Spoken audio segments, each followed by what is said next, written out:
Y en esta mañana tenemos la participación aquí en el estudio de 3 expertos para hablar de un tema que nos atañe a todos en México y que tiene que ver con diversas modificaciones propuestas al Congreso de la Unión desde el año 2018 a 46 artículos de la Constitución y leyes secundarias y que impactan todas en temas de la niñez, niños, niñas y adolescentes, temas de mujer, pero que contiene distintos conceptos que se van a exponer aquí acerca de la igualdad sustantiva. ¿Qué es esto de la igualdad sustantiva y de la autonomía progresiva de niños, niñas y adolescentes? Es una serie de propuestas de modificaciones, repito, a la Constitución y diversas leyes que van a o que pretenden cambiar la realidad de la niñez en México. En pocas palabras, que los niños dejen de ser niños y se conviertan en personas. Y uno dice, bueno, pues es que los niños son personas, sí, pero la niñez es una parte fundamental de la vida, como lo es la vejez también, como lo es la etapa adulta.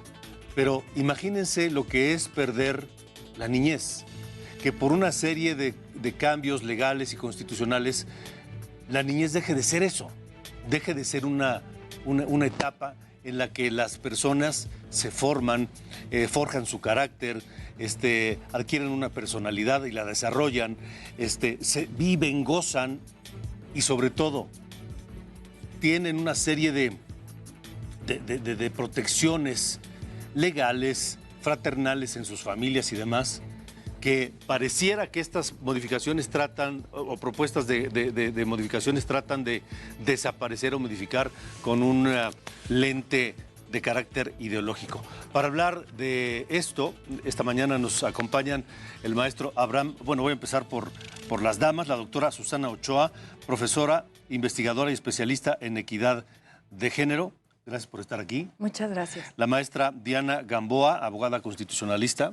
Gracias. Gracias por estar aquí. También el maestro Abraham Madero Márquez, especialista en Derecho Constitucional y Derechos Humanos. Gracias, bienvenido y gracias a los 3 por estar aquí. Quiero empezar por preguntarles, quien lo quiera responder, ¿en qué consisten estas propuestas de reformas constitucionales y legales? Alejandro, yo, además de agradecerte mucho la invitación, quiero recalcar esto que mencionabas hace un momento, y es un conjunto de propuestas promovidas por los diputados de Morena para que la niñez deje de serlo. Es decir, para alterar esta protección a la niñez que es constitucional en nuestro país y que es tan importante. Ahora sí que si no defendemos a los niños y a las niñas, pues entonces, ¿qué estamos haciendo, no? Son modificaciones a la Constitución y además es un conjunto de modificaciones que son innecesarias, negativas y riesgosas para la niñez. Así, tal cual te diría esas 3 características. ¿Por qué son innecesarias? Pues porque ya están protegidos nuestros niños por la Constitución. Es decir, no es necesario hacer estas modificaciones. O sea, estas modificaciones además no representan a todos los mexicanos. Yo no me siento representada por estas modificaciones y estoy segura que ahorita que sepan de qué se trata, millones de madres de familia que nos están viendo tampoco lo verán, porque es un poco arrancarnos la patria potestad de nuestros hijos y dejar que esa patria potestad sea pues, ¿qué te puedo decir? Como de pantalla. ¿Cómo que? A ver, hay varias cosas aquí. ¿Cómo que arrancarnos la patria potestad? Claro. Sucede que esta ley promueve un conjunto de modificaciones por las cuales un menor de edad puede practicar la sexualidad desde chico. Y no solo eso, puede... Desde el momento en que ocurra. No. Estoy hablando de menores de edad de 8 años. Por eso. Tal. O sea, desde el momento en que ese menor de edad... Pues... Pero no que ocurra espontáneamente, ¿eh? Eso es importante hacerlo notar, porque ocurre a los 12 o 13 años, pero que un menor de edad, que un niño, ¿no?, pueda hacer prácticas sexuales, ¿no? Porque, y que pueda definir pues una mutilación de sus propios órganos que sea, ¿cómo se dice cuando algo no se puede revertir? Gracias, irreversible. Que sea irreversible. Es decir, además, ¿por qué a la Constitución? Es decir, este conjunto de modificaciones a la Constitución lo que pretende es hacer un pensamiento único, es decir, que ya no podamos más que adaptarnos a estas propuestas. ¿Por qué son riesgosas? Y si alguien quiere abundar en esto de arrancarnos la patria potestad de los hijos. Gracias, Alejandro. Mira, yendo a lo concreto, a nosotros nos preocupa mucho desde el punto de vista técnico esta reforma, porque introduce conceptos que podríamos catalogar como vagos, ambiguos, muy amplios: autonomía progresiva de niñas y adolescentes, libre desarrollo de la personalidad. Y desde luego, acá lo que nos preocupa es que estos conceptos, por su amplitud, desde luego abren la puerta para que se interprete que cualquier menor de edad, niña, niño, adolescente, puede hacer y decidir lo que quiera al margen de los derechos y obligaciones que claramente tienen papá y mamá en casa. Y sobre todo los miles de televidentes que nos acompañan, nos están viendo, entenderán a qué me refiero. Hoy la patria potestad es una institución, si no es de las instituciones más antiguas que existen en nuestro país y que justamente rigen e indican el cúmulo de derechos y obligaciones que deben de tener madre y padre para el cuidado de niñas y adolescentes. Y este proyecto de reforma constitucional, que por cierto ha estado intentándose promover desde 2018, 2019 y de manera reiterada cada periodo legislativo, lo que busca es darle el tratamiento a niñas y adolescentes como si fueran adultos. Y desde luego aquí es nuestro principal punto de preocupación. O sea, reduce o reducirían estas propuestas a los padres solamente pues en procreadores y mantiene algunas de sus obligaciones, pero no los derechos. La obligación de proveer lo material necesario para los niños, alimentación, techo, educación, esparcimiento, etcétera, pero no el derecho de educarlos, ¿así? Pues, mira, es importante precisar, las propuestas normativas no llegan a ese grado de especificidad.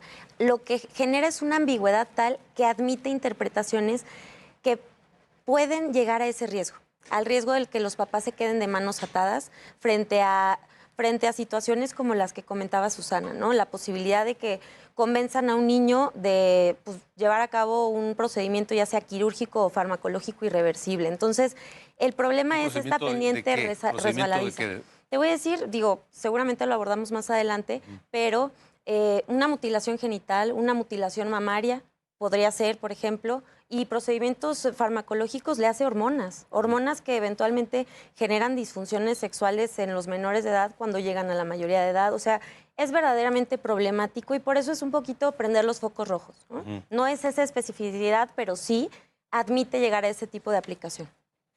Ahora, ya decía, doctora, que no es necesario modificar la Constitución para esto. Las leyes que tenemos son suficientes para esa protección de la niñez y esa garantía de los derechos, porque ¿qué implican estas propuestas de modificaciones? Bueno, si me permiten, Alejandro, gracias por la pregunta. Y es una pregunta muy puntual, muy pertinente, porque hay que decirlo, y es precisamente lo que nos gustaría enfatizar. En México ya existe un marco jurídico consolidado para garantizar la igualdad sustantiva de niñas, de niños, de adolescentes, de grupos como desde luego las mujeres. Hay leyes en curso, diría yo, de implementación y de perfeccionamiento, como la Ley de Niñez de 2014, la Ley de Igualdad de Mujeres y Hombres frente a la ley, leyes relacionadas a los diversos grupos vulnerables. Y nos parece que una reforma constitucional, dijiste la palabra correcta, Alejandro, no es necesaria en estos temas porque la Constitución ya no se le deben de colgar estampas de carácter ideológico. La Constitución mexicana es una constitución, seguramente se ha comentado en muchos espacios, pero de las más reformadas del mundo. A la fecha, la Constitución de México ha sufrido 252 decretos de reforma, casi más de 700 modificaciones a diversos artículos puntuales. Una reforma más, sobre todo para colocar adjetivos, principios amplios en artículos medulares para proteger a niñas, niños, a la salud de las mujeres, nos parece que desde luego no es necesaria porque ya existen leyes que requieren ser implementadas y más bien yo diría el foco es otorgar presupuestos públicos, crear agendas nacionales de verdadera protección a las prioridades en materia de primera infancia, de niñez, de adolescencia y desde luego en el ámbito de las mujeres muchísimo por hacer en términos de equidad. Entonces, se tratan de reformas que me parece persiguen otros fines más que garantizar políticas sociales de fondo. ¿Cómo qué fines? A mí me parece, salvo que también mis compañeras especialistas me puedan complementar, que se trata simplemente de promover banderas ideológicas en una constitución, que por cierto, la constitución no está para eso, está para regir las aspiraciones del pueblo de México, ordenar nuestro futuro y sobre todo mejorar los derechos de fondo y los derechos esenciales de los mexicanos. Son adjetivos, son principios que pareciera vienen de moldes extranjeros y que vienen auspiciados con claras intenciones de emancipar o modificar gran parte del arraigo de las culturas mexicanas en este país. Parte del argumento para presentar estas o intentar estas modificaciones es reconocer los derechos de la infancia, de los niños, de las niñas, de los adolescentes. ¿Esos derechos no están hoy reconocidos ya? ¿No están ya garantizados en nuestras leyes actuales? Sí, ya están garantizados en la Constitución, pero mira, viendo las implicaciones que preguntabas hace un momento, es importante tener muy claro, esta propuesta es riesgosa para nuestra democracia, por dos razones principales. Se pretende imponer un pensamiento único y, por otro lado, pone en riesgo la integridad de las personas, especialmente de los menores de edad. Pretenden imponer en la Constitución una corriente de pensamiento que no es compartida por todos, no es mayoritaria. Digamos, sí, vivimos un Estado plural, puedes pensarlo, pero no me puedes obligar a pensarlo, ¿no? Y es importante decirlo, esta propuesta, digamos, de riesgo a la democracia, hoy está en el Congreso como latente, pero ya es una realidad en la Corte, ¿eh? La Corte lleva años ejerciendo un activismo judicial enfocado en estos temas para promover una agenda ideológica que no tiene un arraigo democrático en México, ¿no? Entonces, eso es peligroso. Y te voy a decir temas puntuales, en lo práctico, en el riesgo a la integridad de las personas. Primero, se pretende fomentar el aborto como un derecho incluso para niñas y adolescentes, ¿no? Y esto es peligroso, desde luego, ¿no? Segundo, abre la posibilidad para estos procedimientos, ya sea quirúrgicos o farmacológicos, irreversibles en menores de edad. Y eso debe prender un foco rojo para todos, ¿no? Y finalmente, hay un riesgo importante porque se faculta al Estado para perseguir a quienes no compartan este pensamiento. O sea, literalmente se impone ¿Cómo es eso? Se pretende imponer una restricción expresa en materia de libertad de expresión a quienes, y la redacción es muy amplia, si puedes alguien recordarla, pero es algo así como a quienes usen estereotipos de género. ¿Qué es eso? O sea, si yo no afirmo que un hombre biológico es una mujer, ¿me puede perseguir el Estado penalmente, administrativamente? O sea, es peligroso democráticamente, sin duda alguna. A todas luces, es una iniciativa muy bañada de ideología de género, a todas luces. El punto es aquí, ahorita este grupo que comparte los derechos LGBT, ¿no?, tiene todas las garantías. ¿Qué necesidad hay de ir hasta ese punto? O sea, llegar, como dice ella, de manera unitaria en la Constitución a imponer, ¿no?, este pensamiento de manera que no nuestros niños pierden libertad. A eso me refería yo cuando le decía que la patria potestad puede sernos arrancada, es decir, por el nivel al que quieren llevar este tipo de modificaciones. México es tan grande y es tan rico que cabemos todos, Alejandro. Pero el punto es no llegar a estas modificaciones que, lejos de darnos libertad, nos están constriñendo a un solo corsé. A ver si entiendo. No se trata de suplantar un modelo ideológico por otro. No, de ninguna manera. Sino que no haya ideología, Por favor. y que haya libertad para que cada quien tenga Es imponer una ideología concreta y ese es el problema. Por eso, pero no se trata, ellos quieren, ustedes dicen, Ellos Morena quiere imponer un modelo. Así es, y nosotros queremos que no se imponga ninguno. Ok, eso es a lo que voy. Ustedes no quieren imponer otro modelo. No. Reconocer la pluralidad de que tú puedes compartir ese modelo, pero yo no. Y es válido en una democracia constitucional como en la que presuntamente estamos todavía. ¿De qué manera esta pretensión de reformas constitucionales, de nuevas reglamentaciones legales, podría afectar a las familias mexicanas?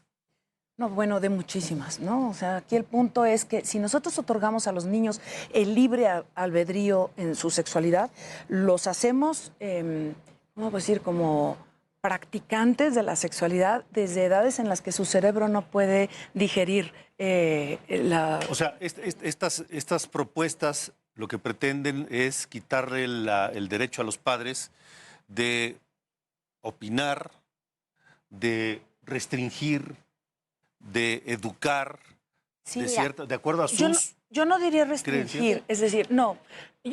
Yo lo que diría es de ordenar. Es decir, hay muchísimos estudios científicos que nos hablan a nivel internacional de la protección de la infancia sobre el ejercicio de la sexualidad. Nadie en su sano juicio va a aceptar que un niño, un menor de edad, haga ejercicio de la sexualidad, aunque hay a nivel internacional iniciativas de ley que quieren legalizar la pedofilia, pero digamos que ese es un tema que a la gran mayoría de los seres humanos pues no nos gusta, ¿no? Ahora, aquí hablamos de hacer a esos niños, digamos, quitar la cobija de la protección a la infancia y entonces hacerlos adultos en el ejercicio de su sexualidad y permitirles incluso una mutilación irreversible, una hormonización. ¿De acuerdo a quién? Mira, ¿A la decisión de quién? ¿De ellos mismos? Si me permites, Daniel, yo te diría, y aquí hablo como mujer y como madre de familia, a mí me preocupa que el Estado me impida proteger a mis hijos. ¿Y proteger de qué? De un grupo de activistas desconocidos para él que le digan que si está confundido sobre quién es, la solución es hacerse procedimientos irreversibles. Y esto ya es una realidad en otros países. Te voy a platicar. Chloe Cole es una norteamericana, una jovencita norteamericana, que a los 12 años le iniciaron procedimientos hormonales y a los 15 años le mutilaron las mamas por un tratamiento de reafirmación de género. Ella hoy a sus 18 años sabe que es una mujer y dice, ¿por qué nadie me dijo? ¿Por qué nadie me dijo que yo iba a experimentar a los 18 años disfunciones sexuales? ¿Por qué nadie me dijo que iba a tener una voz masculinizada toda mi vida? ¿Por qué nadie me dijo que si algún día soy mamá, no voy a poder amamantar a mis hijos? Eso es lo que queremos evitar que le hagan a nuestros niños. Y te lo digo como madre de familia. Ahora, como abogada, el problema que veo es de fondo en términos democráticos. ¿Cómo vas a imponer eso? ¿Qué clase de Estado que tiene el deber de proteger a los menores habilita esto en sede constitucional? Es peligrosísimo, es peligrosísimo. No, y perdón, Matt Walsh, por ejemplo, que hizo un documental maravilloso que se llama What is a Woman, hace incluso una crítica cínica escribiendo un libro que se llama Mamá soy una morsa, ¿no? Porque entonces dice que correcto, si vamos a llevar esto a otros niveles, pues entonces, ¿qué diferencia habría en que te dijera que quiere ser o de otro género o que quiere ser una morsa y entonces pues ya le vas acomodando los dientes y le vas haciendo todas las modificaciones o que quiere ser una cebra o que quiere ser lo que sea? A ver, ¿qué dicen los estudios internacionales en torno a la capacidad de decisión que tienen los niños? O incluso los adolescentes. Hace un momento platicábamos aquí con Mauricio Castillo y él decía, a los 17 años yo decidí estudiar arquitectura y me equivoqué. Y 2 años después la dejé y decidí otra cosa. Precisamente, además ahora que se ha ido retardando la madurez por el uso de los dispositivos electrónicos, o sea, precisamente lo que pretendemos es que a esa edad tú te imaginas lo que sea. Crees en Santa Claus, no sé, crees fantasías, crees muchas cosas que no son ciertas. Si a los 8 o 10 años tienes una serie de creencias, pues que no te deben de llevar a hacer un cambio pues irreversible. Es parte de la niñez, ¿no? Esas fantasías. Es lo que queremos, que los niños sigan siendo niños. Tú, Abraham, ibas a decir algo. Pues, Alejandro, yo creo que también aquí complementar este análisis con algo que me parece central recalcar. Niñas y adolescentes son un grupo central para la vida del país y sus problemas están claramente identificados. Hoy la agenda legislativa de políticas públicas, incluso los criterios judiciales, deben ir a proteger a este grupo fundamental en sus derechos esenciales que nos falta como país avanzar: educación, reducir la brecha de desigualdad, garantizar condiciones de salud desde la primera infancia, hablar de nutrición, hablar de cuidado infantil, hablar de maternidad y paternidad responsables, hablar de prevención de violencia infantil. Todos estos son temas que pareciera, cuando uno analiza este tipo de reformas, pues ¿dónde está la discusión? Cuando hay tanta necesidad de políticas públicas y nuestro país va muy atrás en este tema de la infancia. Estamos cerrando. Quisiera un mensaje final de cada uno de ustedes a la gente que nos está viendo sobre esto que ustedes están defendiendo. Claro, a nivel internacional, el mundo está regresando. Hay demandas ahorita en España. Susana, por ejemplo, con un caso parecido, que le quitaron las mamas, el útero y los ovarios, tiene demandado al Estado español por haber aprobado esto. El mundo está viendo los daños y nosotros parece que irreductiblemente vamos hacia allá. Eso me parece inconcebible, no lo podemos permitir. Por favor. Yo te diría, necesitamos abrir espacios de diálogo y reflexión sobre estos temas. Más diálogo y menos violencia. Ese es el sentido de la democracia. Entonces, si lo hacemos así, yo solo dejo ahí algunas preguntas. En términos de pensamiento único, ¿le vamos a permitir al Estado que nos diga sobre qué podemos opinar o no? Y en términos de la integridad de las personas... ¿Sobre qué podemos opinar acerca de nuestros hijos? Además, ese es el tema. Y le vamos a decir a nuestras hijas que terminar con la vida de sus hijos en gestación es un derecho. Le vamos a decir a nuestros niños que ellos si están confundidos, pueden mutilarse órganos sanos. Yo digo que no, porque además eso va en contra del interés superior del menor. Entonces yo dejaría eso, más diálogo, menos violencia. De mi parte, Alejandro, además de agradecerte estar aquí en este espacio frente a miles de televidentes, es elevar la mirada en torno a crear una agenda verdadera de protección de los derechos de la niñez y de las mujeres. Como te he dicho, son muchos los temas. Hoy el debate público está orientado a tratar una cierta agenda institucional y nos parece que nosotros debemos seguir insistiendo en la necesidad de avanzar en el reconocimiento de los derechos que ya están legislados. Hay leyes que no se aplican, como la de niñez, que falta muchísimo por mejorar en torno a presupuestos públicos, a políticas públicas concretas, y es eso, insistir en que estas políticas públicas se traduzcan en medidas efectivas de protección a la niñez, no en debates estériles que solo vienen a complejizar nuestra realidad constitucional y desde luego nuestra realidad social. De acuerdo, bueno, pues yo les agradezco su presencia hoy aquí. Solo quiero quedarme con algo de lo que dijimos hace un rato. No se trata de imponer un modelo ideológico para quitar otro.